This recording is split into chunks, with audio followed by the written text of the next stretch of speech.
मध्य प्रदेश में जिस बीजेपी को उम्मीद था कि दतिया उपचुनाव कांग्रेस पार्टी में फूट का बड़ा कारण बनेगा।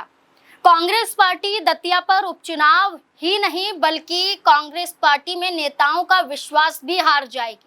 वो नेता जो उम्मीद लगा रहे थे कि दतिया में कांग्रेस पार्टी उन्हें चुनावी मैदान में उतार सकती है, लेकिन कांग्रेस पार्टी के फैसले पर जब घनश्याम सिंह को उम्मीदवार बनाया गया तो उसके बाद एक बड़े चेहरे की नाराजगी देखी गई और इस नाराज चेहरे से मुलाकात बीजेपी के नेताओं ने की और मुलाकात इतनी आनन फानन में हुई कि माना जा रहा था कि बीजेपी में शामिल करवा कर रही और वो चेहरा था अवधेश नायक का। ये माना जाने लगा कि दतिया उपचुनाव के बीच में ही कांग्रेस पार्टी में बड़ी फूट पड़ चुकी है। अवधेश नायक अपने समर्थकों के साथ बीजेपी में फिर से शामिल हो जाएंगे। ये वही अवधेश नायक हैं जो बीजेपी को छोड़कर कांग्रेस पार्टी में आए थे। बीजेपी पर भी ये आरोप उन्होंने लगाया था कि अपमान उनका हो रहा है, सम्मानजनक फैसला उनके हक में नहीं लिया जा रहा है और टिकट बंटवारे पर उन्हें दरकिनार किया जा रहा है। और लगभग 2023 के विधानसभा चुनाव से पहले वो कांग्रेस पार्टी में शामिल हो जाते हैं, लेकिन अवधेश नायक 2023 में शामिल हुए और 2026 में दतिया पर होने वाले उपचुनाव के बीच में फिर से नाराजगी जाहिर करते हुए नजर आए।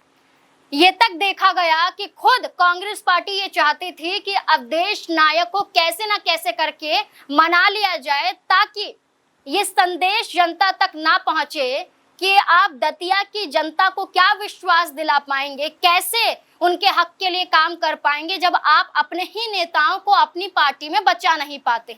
बीजेपी ने यहाँ पूरा जो कहा जा सकता है कि मौके को लपकने का काम किया। पहले आशुतोष तिवारी जो बीजेपी के उम्मीदवार हैं वो अवधेश नायक से मुलाकात करने के लिए उनके आवास पर पहुंच जाते हैं।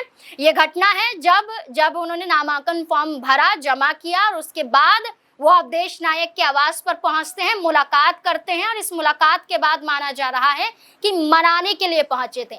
लेकिन आशुतोष तिवारी ने कहा कि वो उनके बड़े हैं और आशीर्वाद लेने पहुंचे हैं, वो बीजेपी का हिस्सा थे, तब से उनका जुड़ाव अवधेश नायक से था और इसी लिहाज से वो उनसे मुलाकात करने के लिए उनके आवास पर पहुंचे।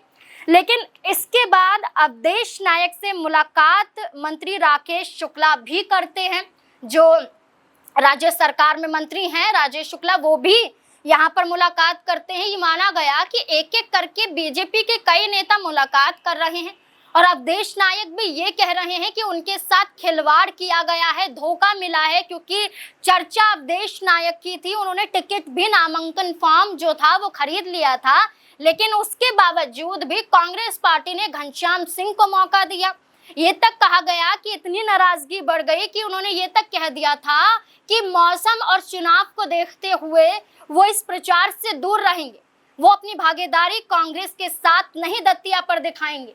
उन्होंने ये कह दिया था कि मैं दतिया नहीं जाऊंगा, प्रचार प्रसार नहीं करूंगा, मैंने अपने आप दूरी बना ली है और अपने कार्यकर्ताओं को भी कह दिया है कि आप दूर रहिए। लेकिन बीते दिनों एक तस्वीर सामने आई और इस तस्वीर से संदेश मिला कि जो बीजेपी चाहती थी वो कांग्रेस ने नहीं होने दिया। जीतू पटवारी कांग्रेस पार्टी के प्रदेश अध्यक्ष दतिया पर मौजूद थे, दतिया में मौजूद थे और उनके साथ मौजूद थे अवधेश नायक।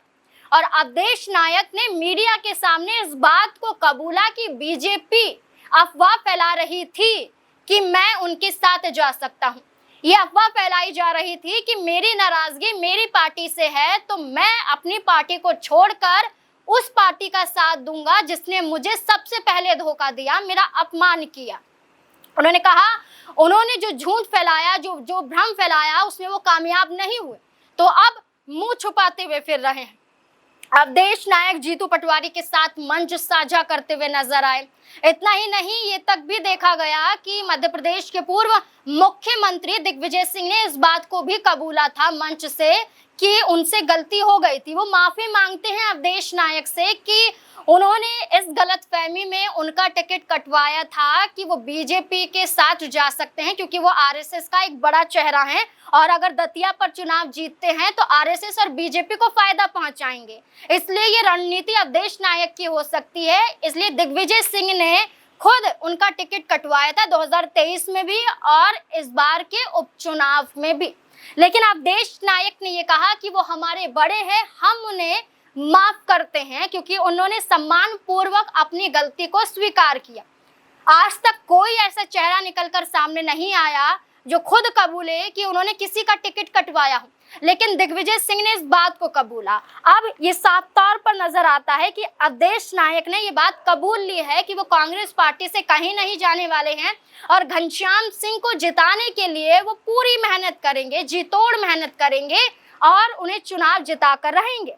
अवधेश नायक ने इस बात का भी ऐलान किया कि दतिया पर 25,000 से ज्यादा वोटों से कांग्रेस पार्टी के घनश्याम सिंह उपचुनाव को जीत जाएंगे और आशुतोष तिवारी को चुनाव में हरा देंगे। आशुतोष तिवारी को कोई जानता भी नहीं, बल्कि घनश्याम सिंह पहले भी चुनाव दतिया पर लड़ चुके हैं, जीत चुके हैं और इसी वजह से दतिया की जनता आशुतोष तिवारी पर नहीं बल्कि घनश्याम सिंह पर भरोसा जताएगी। और अगर जातीय फैक्टर के आधार पर बात करें तो यहाँ ब्राह्मण समुदाय सबसे ज्यादा नजर आता है, 14 से 15% यहाँ पर देखे जाते हैं। जाटव भी 14 से 15% यहाँ पर देखे जाते हैं और यादव की बात करें तो लगभग 12% यहाँ पर नजर आती हैं। तो ये माना जा रहा है कि घनश्याम सिंह का जो कद है वो आशुतोष तिवारी के मुकाबले ज्यादा बड़ा है। इसलिए आशुतोष तिवारी हैं तो चेहरा, लेकिन जो मैदान में है वो नरोत्तम मिश्रा है और वो पूरी कोशिश कर रहे हैं कि चुनाव आशुतोष तिवारी को कैसे ना कैसे करके जिता दिया जाए। लेकिन अब ये देखना होगा कि अवधेश नायक भी सामने आ गए हैं, घनश्याम सिंह का समर्थन कर रहे हैं, जीतू पटवारी खुलकर सामने आ रहे हैं, मंच से ऐलान कर रहे हैं और जीतू पटवारी की ही भूमिका है जो अवधेश नायक की नाराजगी को खत्म किया गया। अब ऐसे में दिग्विजय सिंह हो, कमलनाथ हो, बड़े चेहरे तो हैं, लेकिन जीतू पटवारी एक ऐसा चेहरा बन गए हैं जो खुलकर अवधेश नायक के साथ साथ घनश्याम सिंह को जिताने के लिए दतिया पर मौजूद है, प्रचार प्रसार कर रहे हैं। अब ये देखना होगा कि क्या कुछ होगा 30 जुलाई को, क्योंकि 30 जुलाई को उपचुनाव है और 3 अगस्त को परिणाम सामने आने हैं और जातीय फैक्टर के आधार पर भी घनश्याम सिंह का जो मजबूत कद है वो बढ़ता हुआ दिखाई दे रहा है और वहीं आशुतोष तिवारी सिर्फ और सिर्फ एक गुमनाम चेहरा बनकर रह गए हैं। अब यही देखना होगा कि क्या होगा, क्योंकि समीकरण तो यही बैठते हैं और तीसरे उम्मीदवार दामोदर यादव हैं और यादवों के आधार पर देखा जाए तो 12% वो दिखाई देते हैं। तो अब ये देखना होगा कि जो 3 बड़े चेहरे हैं, इन 3 बड़े चेहरों में अगर हम नंबरिंग करें तो सबसे पहले घनश्याम सिंह आते हैं, दूसरे नंबर पर आप दामोदर यादव को देख सकते हैं और तीसरे नंबर पर आप आशुतोष तिवारी को देख सकते हैं। अब देखना होगा कि जनता किस पर विश्वास जताती है। आपको क्या लगता है? आप भी अपनी राय हमारे साथ जरूर साझा करें। धन्यवाद।